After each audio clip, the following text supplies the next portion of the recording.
If you're a big swim team and you like to order a lot of gear, maybe you ought to check out Swim Outlet Team Division for these reasons. Swim teams receive a 10% discount on bulk orders. Swim teams or organizations get an 8% commission on referred sales. You'll also like their customization services, which is affordable and available at all times during the year for all team gear. With over 50,000 items in stock, you can get most anything you want. Swim Outlet Team Division. You need to try it out. You'll be glad you did.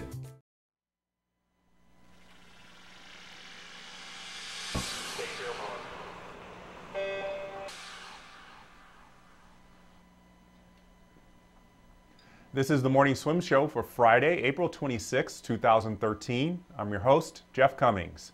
Joining me today in the Finis monitor is Paralympic champion Justin Zook. He's getting ready for the IPC World Championships this summer in Montreal, and Justin joins us now from Miami. Justin, it's good to see you. How are you today? Doing pretty well. How are you, Jeff? Doing all right, thanks. So how's the weather down there in Florida? It's been beautiful the past couple days. You know, we're getting into summertime a little bit. So the daily rain is about to start coming. Yeah, hurricane season's almost upon you. Almost. Almost. But I would imagine, though, you grew up in the Midwest, you went to school in Massachusetts, you trained for a while in Colorado. I would imagine, though, the winter was awesome.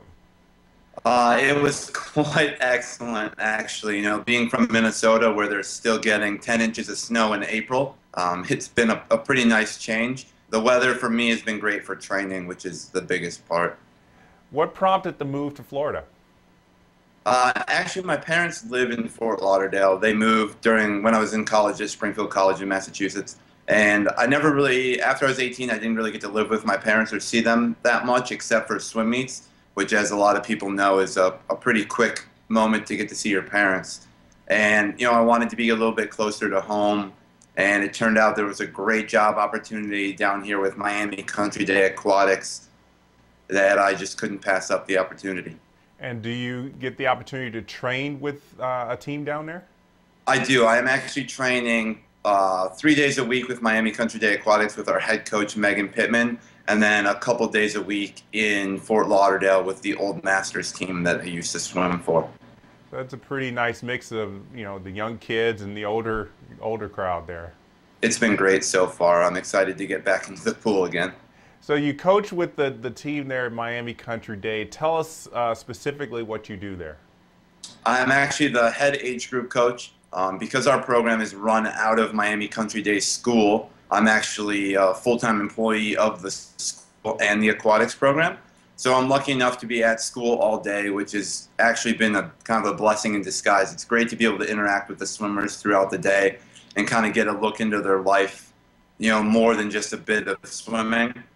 I am actually only in charge of the 10 and under groups right now, which has been great. For me personally, it's been nice to see swimmers coming to the pool every day with a smile.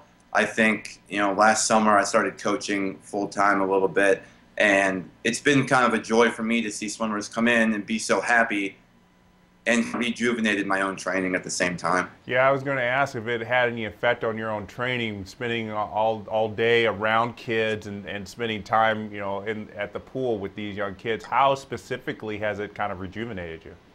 You know, it's been a little different. Our program is a pretty startup program, so I'd say of our 160 so members, we're about 100 kids under 10 years old. All with pretty limited competitive swimming background, probably not many more than 6 months in the water competitively. So I think for me it's been great to kind of take a step back and look at the joy that they're having, and you know, they don't know how great they're going to be one day. And I think at the same time it's kind of given me the opportunity to really focus that swimming doesn't have to be, you know, make it to the Olympics for every kid. It doesn't have to be qualified for junior nationals. We have a lot of kids who are just coming to practice every day, getting better day by day, who are really, really enjoying it. And I think that's been one of the best parts for me as a coach.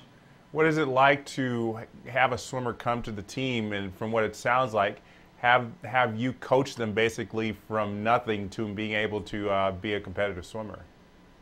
You know, it's been a little interesting. I'm actually working primarily with our blue group, which is a little bit of our advanced age group swimmers, which has been great because it's fun to put together strokes and to see kids do different things that they've never tried before.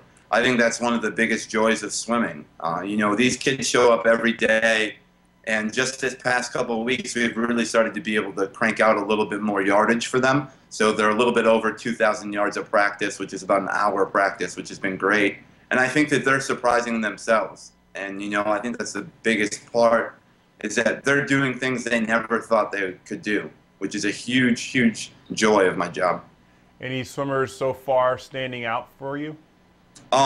We actually, in our program, I've moved about 3 or 4 of my blue group swimmers up to what we call advanced blue. And, you know, they're not necessarily at that junior Olympic level down here in Florida, but they're kids who have shown great strides in the last 6 months. And for them, you know, every time they swim, they drop 15, 20 seconds. So it's been a lot of fun to watch them progress. I understand there's a swimmer on your team that has a rare skin disease that's been kind of an inspiration to you, who's been an inspiration to other swimmers. Tell me about her. Yes, one of our swimmers, she actually has osteogenesis imperfecta. It's commonly known as brittle bone disease.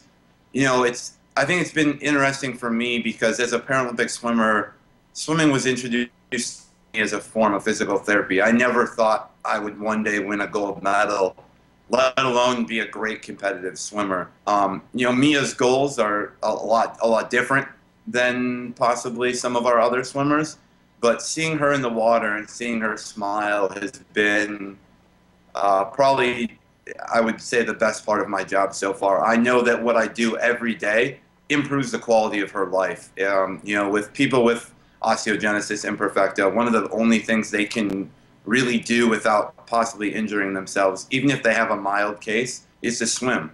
And I think swimming is a great sport for anyone. So to be able to kind of pass that along to another one of my swimmers is a great thing. When you're on the deck, are you just Coach Justin, or do they know that Coach Justin is a multi-Paralympic champion?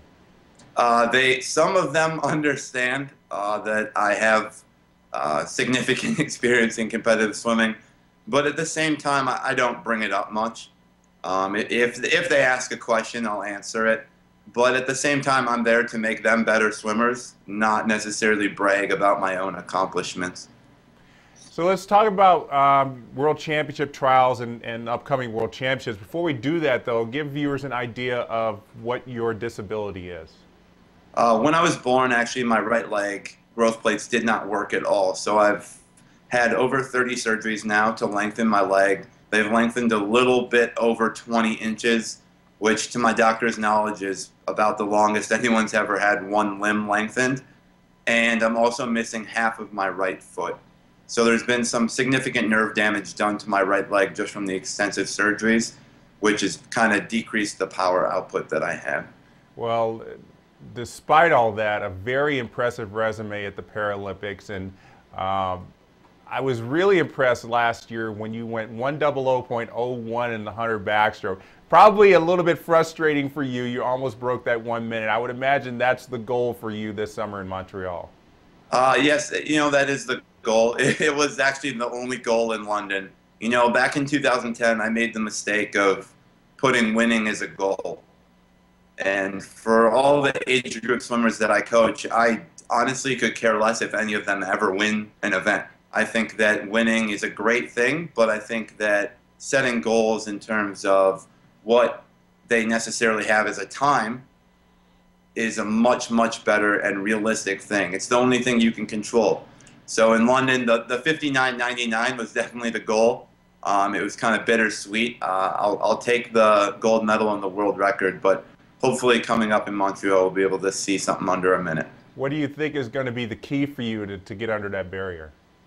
To be honest, I've never been really great with having upfront speed. I have a very hard time getting out the first 25 meters with the rest of the pack. As a lot of people noticed in my race in London, I was about a body length behind at the 30-meter mark and then slowly started catching up. I think one thing I've really started to focus on is a little bit higher of a turnover the first 25 meters to try and get myself out a little bit quicker without necessarily expending too much energy. You're 27 years old now, and you swam in your first World Championships when you were 12 years old. Were you like a deer in the headlights at this meet? A little bit, to be honest. When I was 12, it was a little bit different of a trip. Most people don't travel internationally when they're 12.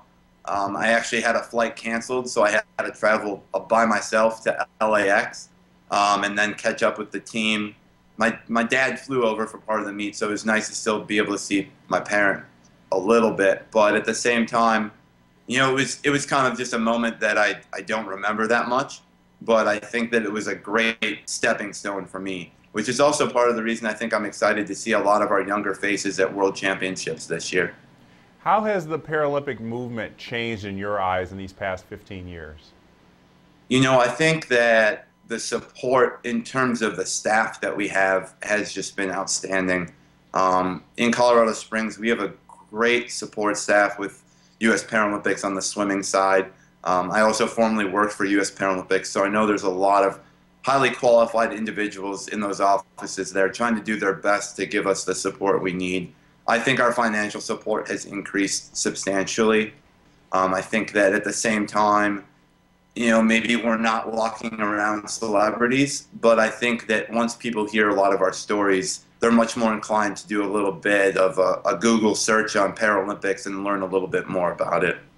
Well, everybody has seen the Olympics on TV, and unfortunately, the Paralympics doesn't get the global audience that the Olympics does. So give us an idea of what the atmosphere is like at the Paralympics and even the World Championships, and how it would compare to something like the Olympics. It's pretty remarkable, to be honest. I would say London has been the most energetic atmosphere I've ever been a part of.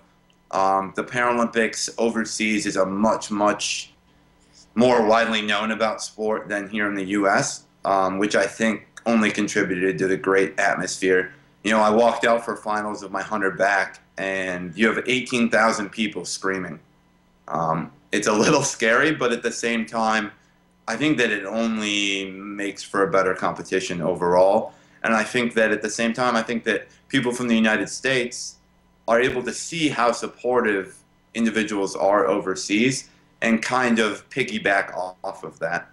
So you guys pretty much had a full house every day at the Paralympics? We did. Every final session, to my knowledge, was sold out. I was actually reclassified the day before the games started, which was kind of a shock. So my parents ended up having to get different tickets to different events, which became a little bit of a hassle. But thankfully, the nice people at U.S. Paralympics were able to help us out. And what was behind the need for you to get reclassified? I was originally S10 most of my life, and then I had protested my own classification based that I'd had so many surgeries, and my right leg has actually, although gotten longer, gotten much weaker, and neurologically not nearly at the same point it was when I was younger. So I was hoping to get moved down, and at trials in 2012 for London, I was moved down to an S9, which means that all my events would be on different days in London. So once I got there, I ended up getting moved back to an S10, which was fine. It was a little bit of a shock and a little bit of a mental re-preparation for a couple of days. But at the same time, it was a little bit of a blessing in disguise, and I think that it was great to have my family support me no matter what happened, or the medal. I knew my parents were still there. And you're going to be S10 for World Championships in Montreal? I will be an S10. All right. Well, we're definitely going to be looking out for that 59.99 in that 100 backstroke. Before we go, something we had been hearing a lot from the Olympians after London was that they had a hard time making the transition to a new season, getting back in the pool for training. Was that the case for you after the Paralympics? I think it was the case for me. I think one of the big things also is that although our financial support has increased a significant amount, it's still not to the point where a lot of our Paralympic athletes do not have to have a full-time job in order to continue training. And I know the Olympic athletes have said the same thing. It's difficult to run a schedule of 6 a.m. to 9 p.m. and try and get all your training in one day and work a full-time job. I actually didn't really get fully back into the swing of things until right around January. I had some great support in the last month or so from Speedo. sending me some product to help me get me started back in the pool, which has been an amazing thing. Without their support, who knows where I would be. And I think that one of the big things too is that, you know, after the ups and downs of a Paralympic experience, you sometimes mentally you just really need a break. And I think that was what the few months gave me. Well, that's always a big help for any athlete to be able to get some sponsorship and get some backing, and I'm sure that's going to help you through what I imagine is your road to 2016. You know, I've been asked that question a lot lately. Ultimately, at the end of the day, if I'm still having fun swimming and I'm still competitive, I don't really see a reason for me to stop. At the same time, who knows where my career will take me. But at this point, the goal is to make it to 2016 and hopefully be able to defend another Paralympic gold medal. Yeah, to win that 100 backstroke 4 times would be a pretty remarkable thing. Thank you. All right, Justin, thanks so much for joining us. Good luck to you and the rest of the Paralympic team at the World Championships this summer, and we'll see you down the road. Thank you very much, Jeff. I appreciate you having me. My pleasure. So that was Paralympian Justin Zook joining us for today's morning swim show, and we'll be back on Monday with a new episode. And until then, you should stay with swimmingworld.com throughout the weekend for all the latest swimming news. I'm Jeff Cummings. Thanks for watching.